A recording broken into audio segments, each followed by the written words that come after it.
Hell is not in the Bible. It's a mistranslation attached to a pagan concept used by Christianity to spread fear throughout the masses.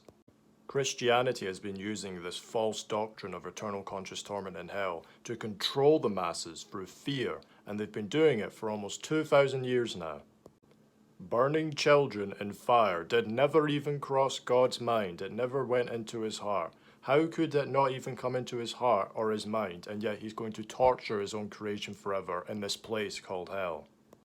God is love. He would never do such a thing. It never crossed his mind. If God is love, how can he torture his own creation forever in this man-made, imaginary place called hell? That doctrine of eternal conscious torment came in by St. Augustine and was spread by the Roman Catholic Church.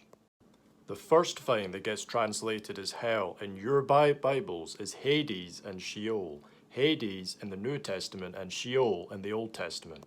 None of those mean eternal damnation in hell. They just mean death, land of the dead, land of the unseen, the grave. It doesn't mean eternal conscious torment. It just means death, the grave. Hades means unseen and Sheol means unknown. You're also not conscious of it when you're dead. When you're dead, you're not alive in some other dimension somewhere. When you're dead, you're dead. That brings us to the second thing that gets translated as hell, and that's Gehenna.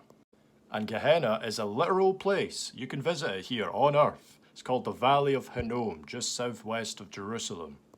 In biblical times, the Valley of Hinnom, or Gehenna, was used as a dumping ground for garbage and dead bodies.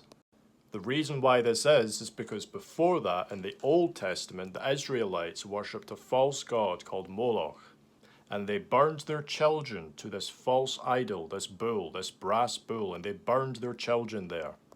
This is why the valley is said to be cursed, hence the dumping ground. Gehenna is not eternal. It is not hell. Hell does not exist. It is temporal. In the fourth eon, or the 1,000-year reign here on earth, after the tribulation, Gehenna will be used as a form of capital punishment. The bodies of criminals will be cast into it. And once again, it is not forever, it is aeonian, temporal. And that brings us to hell number 3, which is Tartarus. And Tartarus is a prison for celestial beings, for the fallen ones who came down. They're locked up in a celestial prison, and humans are not there. And once again, it is temporal. It is not forever. It is not eternal. And finally, we get to the fourth thing in the scriptures, which is considered to be hell. It's not translated as hell, but it's considered to be hell by Christianity, and that is the lake of fire. The lake of fire is the second death for the humans, the people whose names are not found in the scroll of life, the book of life. They will be cast into the lake of fire, as well as Satan, the Antichrist, and all of those who take the mark during the tribulation. And at the end of the 5th eon, after the 1,000-year reign, this is the 5th one, all of those will be reconciled afterwards when death is abolished, when death is thrown into the lake of fire and abolished. Then God will be all in all. That includes Satan, the Antichrist, and all those who take the mark. They will be all reconciled after the lake of fire. And at the end of the Aeonian times, when death is abolished, God will be all in all of his creation, including Satan, including all the Christians, including all the Muslims, including all the Jews, including all the atheists, all of his creation, including all the celestials, the terrestrials, all of creation. God will be all in all. And the only real hell that exists here is TikTok.